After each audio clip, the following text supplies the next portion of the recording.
ห็นเรื่องจริงในชีวิตแล้วใจจะไม่ถูกเรื่องหลอกพาไปสวัสดีครับทุกท่านเคยสังเกตไหมว่าตั้งแต่ตื่นนอนจนถึงเข้านอนเราใช้ชีวิตอยู่กับความคิดมากกว่าความจริงตื่นขึ้นมาตอนเช้าร่างกายกำลังนอนอยู่บนที่นอนมีลมหายใจเข้าออกมีความเย็นความร้อนความสบายหรือความปวดเมื่อยเกิดขึ้นนี่คือเรื่องจริงที่กำลังปรากฏอยู่ตรงหน้าแต่ทันทีที่จิตเริ่มคิดวันนี้จะทำอะไรดีเมื่อวานเขาพูดแบบนั้นหมายความว่าอย่างไรพรุ่งนี้จะเกิดอะไรขึ้นเรื่องราวต่างๆก็ถูกสร้างขึ้นในใจ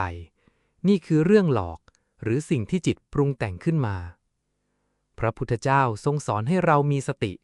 รู้เท่าทันความจริงที่กำลังเกิดขึ้นในปัจจุบันขณะไม่ใช่ปล่อยให้ใจล่องลอยไปกับเรื่องที่คิดเอาเองลองสังเกตง่ายๆตอนเราสวดมนต์เรื่องจริงคือตากำลังเห็นตัวหนังสือหูกำลังได้ยินเสียงสวดร่างกายกำลังนั่งแต่ในเวลาเดียวกัน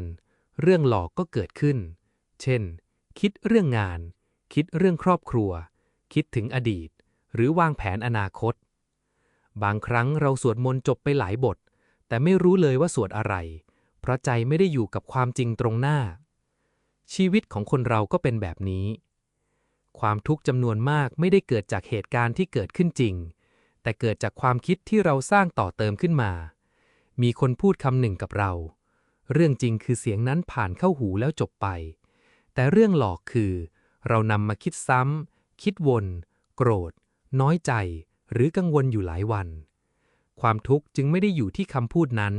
แต่อยู่ที่ใจที่เข้าไปยึดถือและปรุงแต่งเพราะฉะนั้นวิธีฝึกใจที่ง่ายที่สุดคือการกลับมาอยู่กับเรื่องจริงขณะนี้ร่างกายกำลังนั่งอยู่ก็รู้ว่านั่งอยู่กำลังเดินก็รู้ว่าเดินกำลังหายใจก็รู้ว่าหายใจมีความสุขก็รู้ว่ามีความสุขมีความทุกข์ก็รู้ว่ามีความทุกข์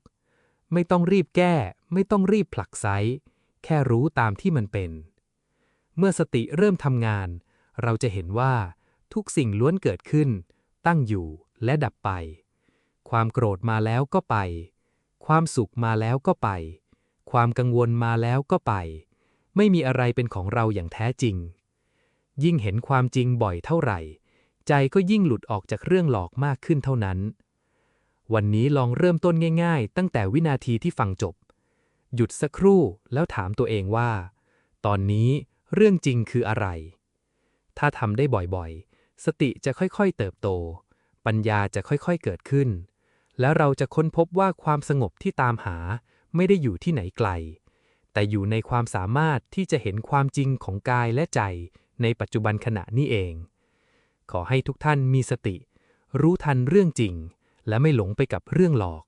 เพื่อก้าวสู่ความสงบและความพ้นทุกข์ตามแนวทางที่พระพุทธองค์ทรงสอนไว้เจริญในธรรมทุกท่านครับสาธุ